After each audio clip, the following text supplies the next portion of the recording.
Hey everyone, it's Miss Elizabeth here again to continue reading Odd and the Frost Giants by Neil Gaiman, illustrated by Brett Helquist, and published by HarperCollins Children's Books. So, yesterday we ended up listening through chapters 2 and 3, and today we are going to do chapters 4 and 5. So, let us get started. This is chapter 4, Making Rainbows. "What's that you've got there?" said the fox. "It's a lump of wood," said Odd. "My father began to carve it into something years ago, and he left it here, but he never came back to finish it." "What was it going to be?" "I don't know," admitted Odd. "My father used to say that the carving was in the wood already. You just had to find out what the wood wanted to be, and then take your knife and remove everything that wasn't that." The fox seemed unimpressed. Odd was riding on the bear's back. The fox trotted along beside them. High above them, the eagle rode the winds. The sun shone in a cloudless blue sky, and it was colder than it had been when there was cloud cover. They were heading towards higher ground along a rocky ridge, following a frozen river. The wind hurt Odd's face and ears. "This won't work," said the bear gloomily. "I mean, whatever it is, it won't." Odd said nothing. "You're smiling, aren't you?" said the bear. "I can tell." "The thing was this. You got to Asgard, the place the gods came from, by crossing the Rainbow Bridge, which was called Bifrost. If you were a god, you simply wiggled your fingers and a rainbow appeared, and you walked across it. Easy, or so the fox said, and the bear morosely agreed. Or at least it was easy until you didn't have fingers, which they didn't. Still, even if you didn't have fingers, Loki pointed out, you could normally still find a rainbow and use it. Rainbows turned up after it rained, didn't they? Well, they didn't in midwinter." Pause for the picture. It says, "High above them, the eagle rode the winds." Can see. Odd thought about it. He thought about the way rainbows appeared on rainy days when the sun came out. "I think," said the bear, "as a responsible adult, I should point a few things out." "Talk is free," said Odd, "but the wise man chooses when to spend his words." It was something his father used to say. "I just thought I should point out that we are wasting our time. We don't have any way of getting to the Rainbow Bridge, and if by some miracle we crossed it, look at us. We're animals, and you can barely walk. We can't defeat frost giants. This whole thing is hopeless." "He's right," said the fox. "If it's hopeless," said Odd, "why are you coming with me?" The animals said nothing. The morning sun sparkled up at them from the snow, dazzling Odd, making him squint. "Nothing better to do," said the bear after a while. "Up here," said Odd. He clung tightly to the bear's fur as they clambered up the side of a steep hill. They could see the mountains beyond.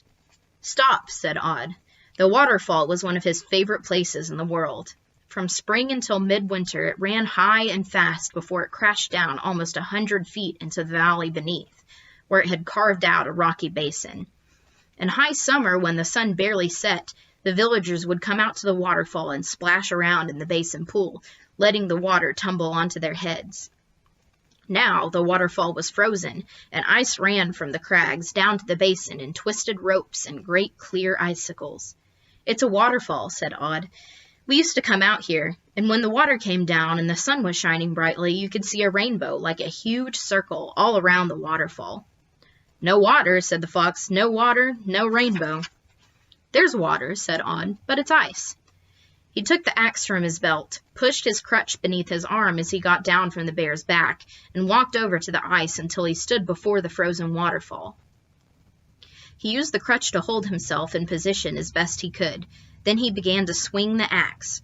The noise of the blade hitting the thick icicle cracked off the hills around them, making echoes that sounded as if an entire army of men was hammering on the ice. There was a crash, and an icicle as large as Odd smashed down to the surface of the frozen pool. "Clever," said the bear, in the kind of tone of voice that meant it wasn't clever at all. "You broke it." "Yes," said Odd. He inspected the shards of ice on the ground, picked up the biggest, most cleanly broken piece he could find, then took it to the side of the frozen pool and put it on a rock, and stared at it. "It's a lump of ice," said the fox, "if you ask me." "Yes," said Odd, I think the rainbows are imprisoned in the ice when the water freezes." The boy took out his knife and began to trace outlines on the ice block with the blade, going back and forth with it, scoring it as best as he could. The eagle circled high above them, almost invisible in the midwinter sun. "He's been up there a long time," said the bear. "Do you think he's looking for something?" The fox said, "I worry about him. It must be hard to be an eagle. He could get lost in there. When I was a horse—" "A mare, you mean," said the bear with a grunt. The fox tossed its head and walked away. Odd put his knife down and took out his axe once more.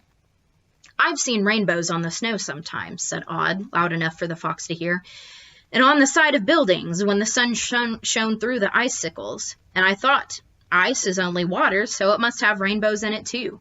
When the water freezes, the rainbows are trapped in it, like a fish in a shallow pool, and the sunlight sets them free."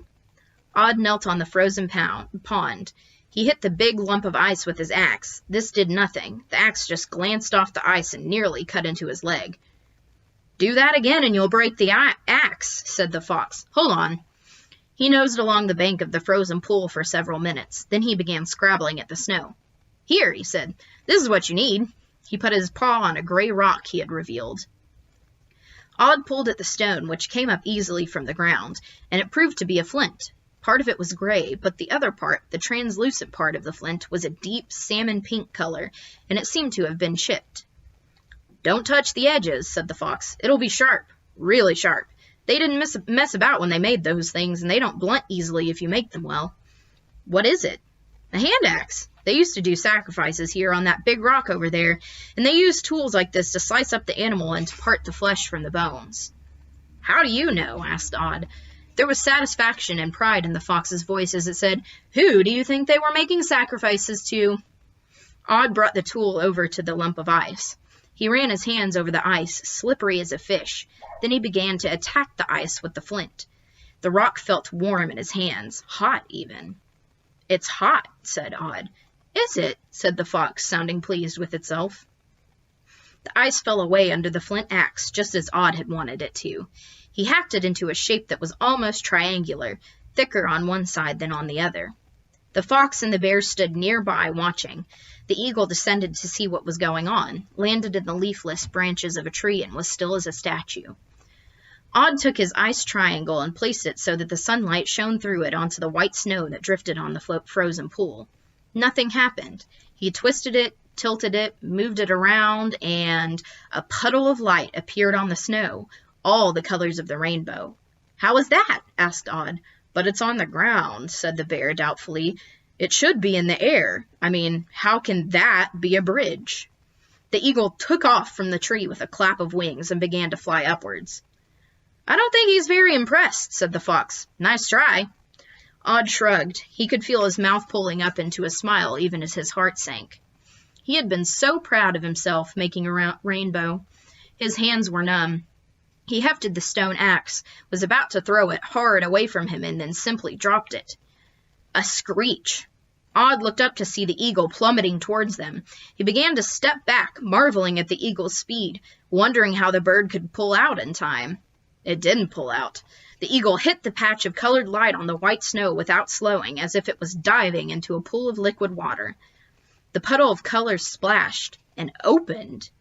Scarlet fell softly about them, and everything was outlined in greens and blues, and the world was raspberry-colored and leaf-colored and golden-colored and fire-colored and blueberry-colored and wine-colored.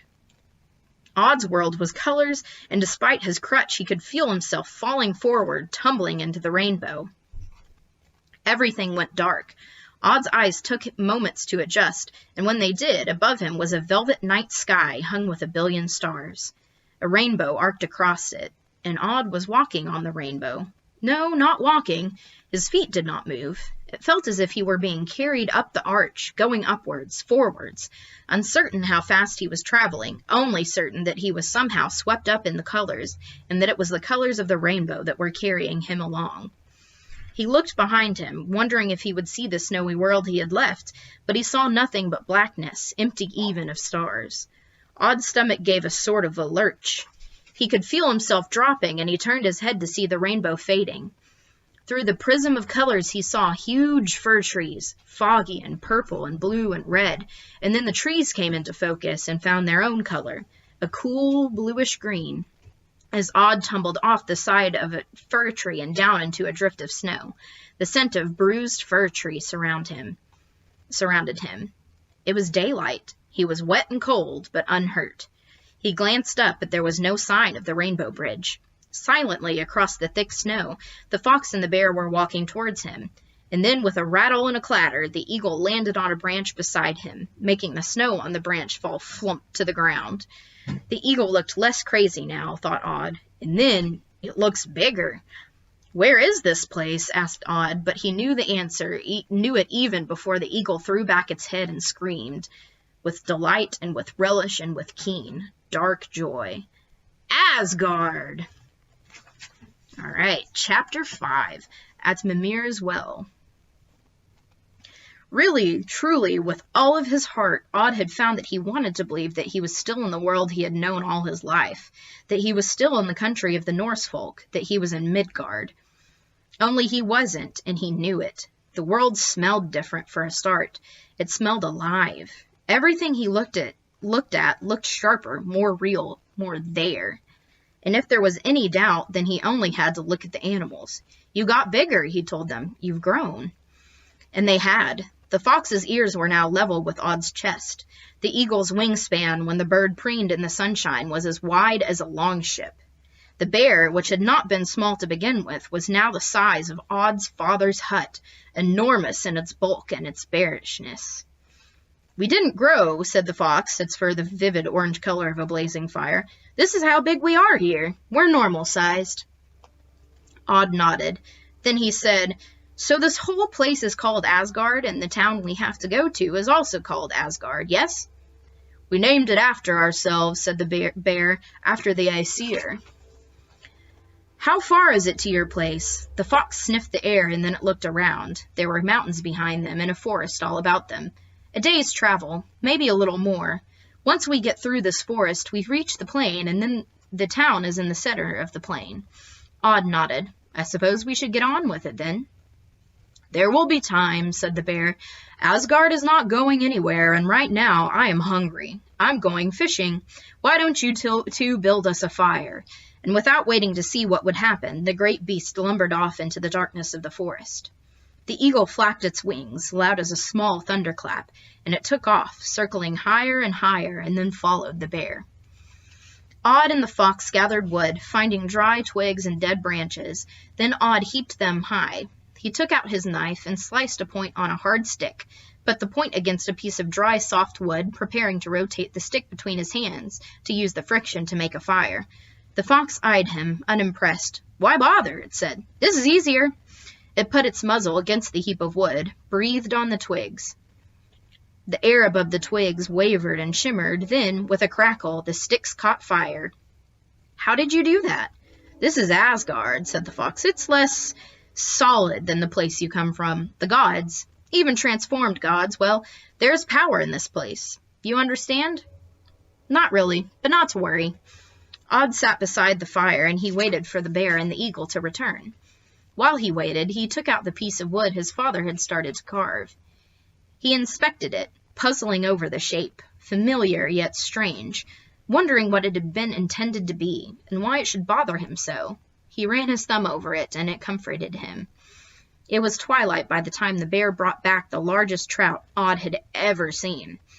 The boy gutted it with his knife. The fox devoured the raw guts enthusiastically. Then he speared it through with a long stick, cut 2 forked sticks to make an improvised spit, and he roasted it over the fire, turning it every few minutes to ensure it did not burn.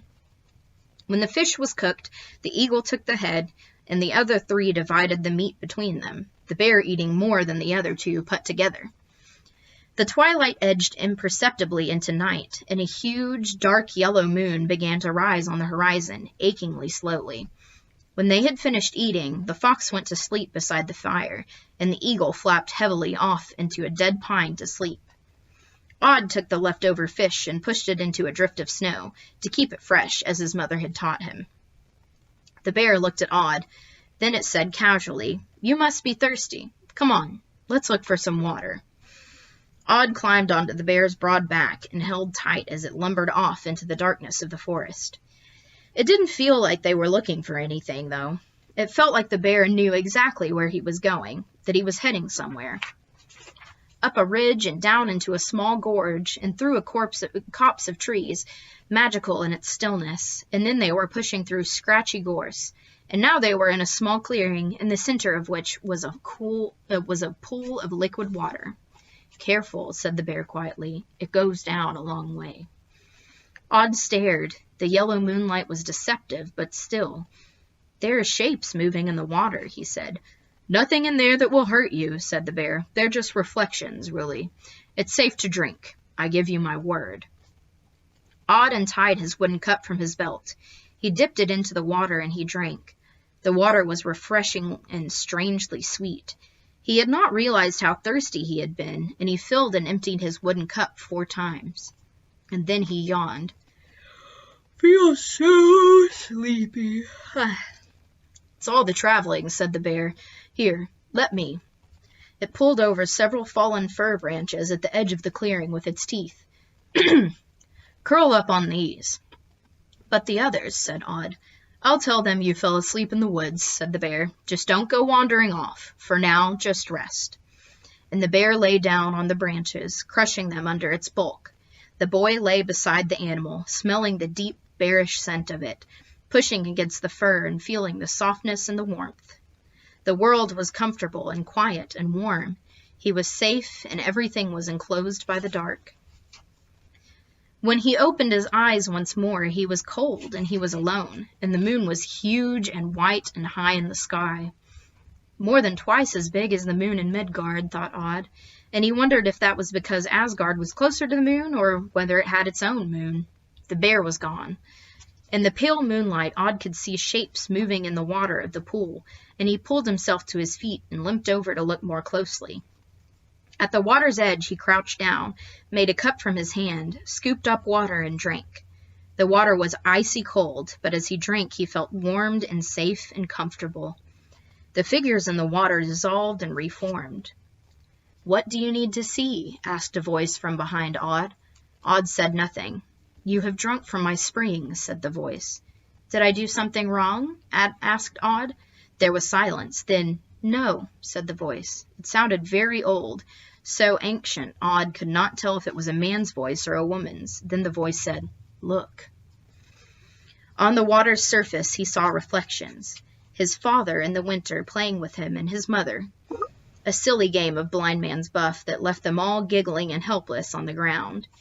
He saw a huge creature with icicles in its beard and hair like the pattern the frost makes on the leaves and on the ice early in the morning, sitting beside a huge wall, scanning the horizon restlessly.